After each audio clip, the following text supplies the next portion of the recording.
कहानी का नाम है अम्बा भैया और निम्बा भैया। बहुत इंटरेस्टिंग कहानी है।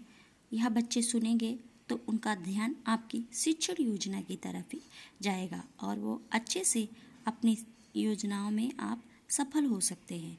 चलिए हम देर नहीं करेंगे, हम अपनी कहानी को स्टार्ट करते हैं। कहानी का नाम है अम्बा भैया और निम्बा भैया। एक था राजा, उसकी 7 रानियां थीं। उसमें से 6 उसे प्रिय थी, एक अप्रिय। प्रिय रानियों के रहने के लिए बड़ी बड़ी हवेलियां थीं। भीतर शानदार कमरे थे, छतों से झाड़ फानूल झूल रहे थे। नौकर चाकर भी थे, कमी नहीं थे। लेकिन अप्रिय रानी के रहने के लिए टूटा फूटा सा सिर्फ एक झोपड़ा था, जिसमें मिट्टी के कुछ बर्तन और एक बूढ़ी दासी थी। अप्रिय रानी के दुखों की कोई सीमा नहीं थी। दिन काटते ही नहीं थे। वह रो रो कर रातें गुजारती थी। एक रोज उसने सोचा, इस तरह आंसू बहाने से अच्छा है कि मैं कोई काम करूं ताकि मन लगा रहे और दिन चैन से गुजर जाए। उसने तुरंत बूढ़ी दादी से कहा, माई, चौक से मेरे लिए रंगीन धागे ले आओ, मुझे चुनरी काढ़नी है।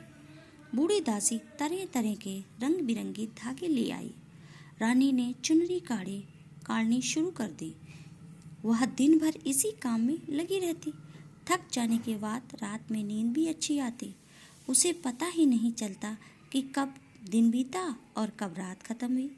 चुनरी में रानी ने छोटे छोटे प्यारे प्यारे मोर मोरनी, तोता मैना जैसे कई परिंदे बनाए। इंद्रधनुष के फूल सजाए। हंसिए पर हरी हरी वेल बनाई। पूरा 1 साल लगा चुनरी तैयार करने में। रानी ने उसे अपने झोपड़े के दरवाजे पर पर्दे की तरह टांग दिया। एक रोज राजा हाथी पर सवार होकर उसी रास्ते से गुजरा। एकाएक हाथी के कदम रुक गए। रंगीन चित्रों वाली चुनरी देखकर राजा दंग रह गया। ये है उस झोपड़े की शीन और ये है आलीशान अच्छा सुंदर पर्दा जो रानी ने 1 साल में बुनकर तैयार किया था।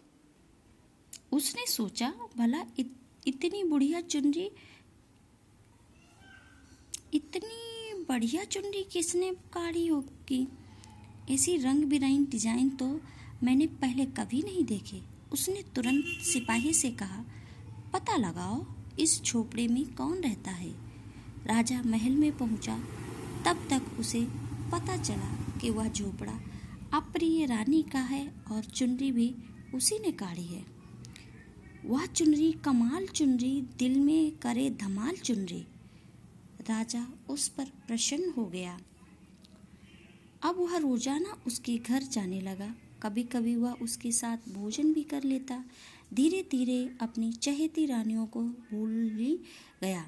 9 महीने बाद अप्रिय रानी ने माँ बनने का समय आज पहुँचा था। बाकी रानियों ने सोचा कि उसके बच्चे को मरवा डालना चाहिए, वरना वह बड़ा होकर राजा का वारिस बनेगा और हमारे बेटे मक्खियाँ मारेंगे। उन 6 रानियों ने मिलकर षड्यंत्र रचा और दाई को बुलाकर कहा, सुनो, अगर 7वीं रानी के लड़का पैदा हो तो तुम उसे जिंदा ही बगीचे में जा गाड़ देना, हम तुम्हें खुश कर देंगे। 7वीं रानी को सचमुच लड़का हुआ। चांद सा मुखड़ा, काना सी मुस्कान। दाई ने उसे चुपके से उठाकर बगीचे में गाड़ दिया। यही नहीं, एक बड़ा सा पत्थर लाकर रानी के बगल में रख दिया। राजा ने पूछा, लड़का या लड़की? दाई ने कहा, पत्थर। राजा बेवकूफ था। उसने मान लिया कि रानी की कोख से पत्थर ही पैदा हुआ होगा। 1 साल बीत गया।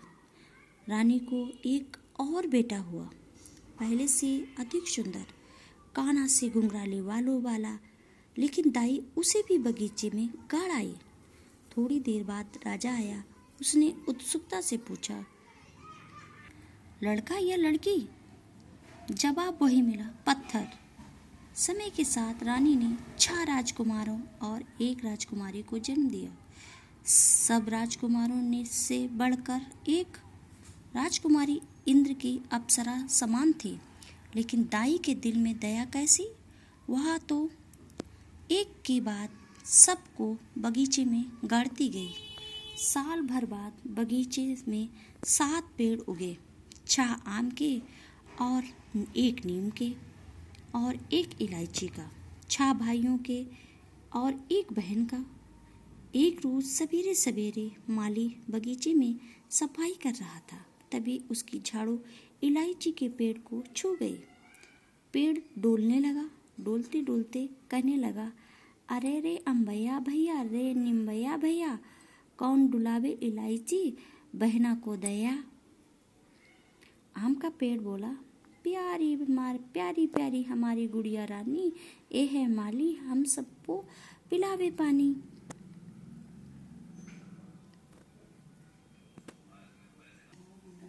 यह सब सुनकर माली हैरान रह गया।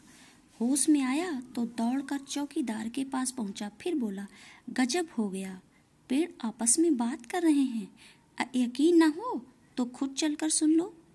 जैसे ही चौकीदार ने इलायची के पेड़ को छुआ, पेड़ बोला, अरे अम्बैया भैया, एरे निम्बैया भैया, कौन डुलावे इलायची बहना को दया।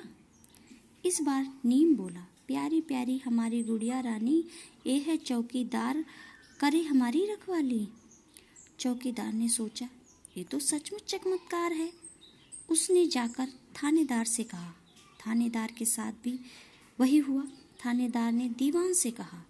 दीवान ने राजा से। राजा खुद बगीचे में आया, इलायची को पेड़ को हिला कर देखा, तभी आवाज उभरी, ओरे अम्बैया भैया, रे निम्बैया भैया, कौन डुलावे इलायची बहना को दैया। सुनकर आम हंसा, फिर बोला, प्यारी प्यारी हमारी गुड़िया रानी, यह तो है हमारे पिताश्री ज्ञानी। सुनते ही राजा अचरज में पड़ गया। तभी वहाँ 6 रानियां वहाँ पहुँची। एक रानी ने सच्चाई जानने के लिए इलायची के पेड़ को हिलाया। तुरंत पेड़ बोला, अरे निम्बैया भैया, अरे अम्बैया भैया, कौन डुलावे इलायची बहना को दया। इसका जवाब नीम ने दिया, प्यारी प्यारी हमारी गुड़िया रानी, यह तो है इस जग की बैरिन न्यारी। प्यारी प्यारी हमारी गुड़िया रानी, यह तो है इस जग की बैरिन न्यारी।